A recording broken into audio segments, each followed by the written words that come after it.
तो welcome students. तो आज हम डिस्कस करने जा रहे हैं बेटा फेजेस ऑफ कार्डियक साइकिल। तो सबसे पहले स्टार्ट पॉइंट से ए पॉइंट से स्टार्ट करते हैं। सबसे पहले आपको पता है बेटा, सबसे पहले हमारे जो एसए नोड होते हैं वो आपका इंपल्स भेजते हैं आर्टरिया में। अब आर्टरिया में इंपल्स की वजह से, एक्शन पोटेंशियल की वजह से आपका आर्टरिया क्या करता है, कॉन्ट्रैक्ट करता है। कॉन्ट्रैक्शन का मतलब होता है आपका आर्टरियल्स बेसिकली एरिया डिक्रीज होता है, उसमें प्रेशर क्या होता है, इंक्रीज होता है, जिसकी वजह से आपका जो बेसिकली जो एवी वॉल्स होते हैं, रिस्पेक्टिव एवी वॉल्स ओपन हो जाते हैं and the blood it flows into the relax ventricles. ठीक है। अब उसके बाद क्या होता है, जैसे जैसे ब्लड आपका वेंट्रिकल में फ्लो होना शुरू होता है तो एक पॉइंट ऐसा आता है बेटा कि जो आर्टरियल्स में आपके पास प्रेशर कम होना शुरू हो जाता है। ठीक है।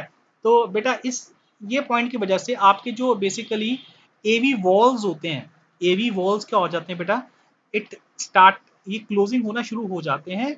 और इस पॉइंट के बाद जो आपके आर्टरियल्स होते हैं ये रिलैक्स की फेज में चले जाते हैं। इसको बोलते हैं आर्टरियल बेसिकली डायस्टोल। डायस्टोल का मतलब रिलैक्सेशन। अब इसके बाद जब सारा ब्लड आपका वेंट्रिकल्स में आता है बेटा, तो वेंट्रिकल्स धीरे धीरे कॉन्ट्रैक्शन होना शुरू हो जाते हैं। क्लियर। अब इसमें धीरे धीरे प्रेशर क्या होता है, इंक्रीज होना शुरू हो जाता है। तो बेसिकली जब वो सिग्नल आता है बेटा प्रिकुंजिय फाइबर से, ठीक है, एवी नोड से प्रिकुंजिय फाइबर में सिग्नल आता है तो वेंट्रिकल कॉन्ट्रैक्ट करते हैं। जब कॉन्ट्रैक्ट करते हैं तो प्रेशर इसमें भी क्या होता है, बढ़ जाता है।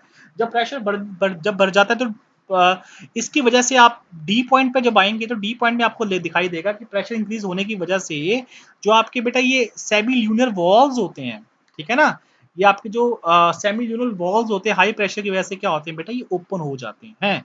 फिर आपका जो ब्लड होता है, ये ब्लड आपका रिस्पेक्टिवली पल्मोनरी आर्टरीज में और दैट अरोटा में क्या होता है बेटा, ट्रांसफर होना शुरू हो जाता है। अब इसके कारण क्या होता है, आपके धीरे धीरे आपके वेंट्रिकल्स क्या हो जाते हैं, रिलैक्स हो जाते हैं, क्योंकि प्रेशर इसमें कम होना शुरू हो जाता है। ठीक है।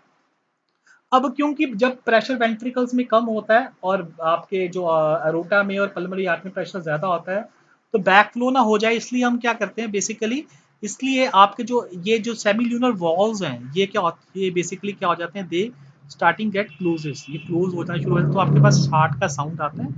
ठीक है। अब उसके बाद क्या होता है बेटा, जो आपके पास इस पॉइंट ऑफ व्यू के बाद जो आपके पास वेंट्रिकल्स हैं they enter into a diastole stage.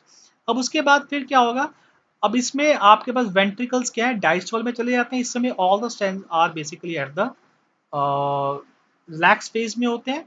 ठीक है। उसके बाद फिर से हम आर्टरिया से फिर से स्टार्ट होते हैं and this process going on, this is contain, this is named as cardiac cycle. जो पहला स्टेज है आर्टरियल सिस्टोल है, फिर आपका क्या आता है आर्टरियल डायस्टोल। जब आर्टरियल डायस्टोल करता है वेंट्रिकल सिस्टोल करता है, the last stage is the ventricle diastole, sorry diastole. Thank you.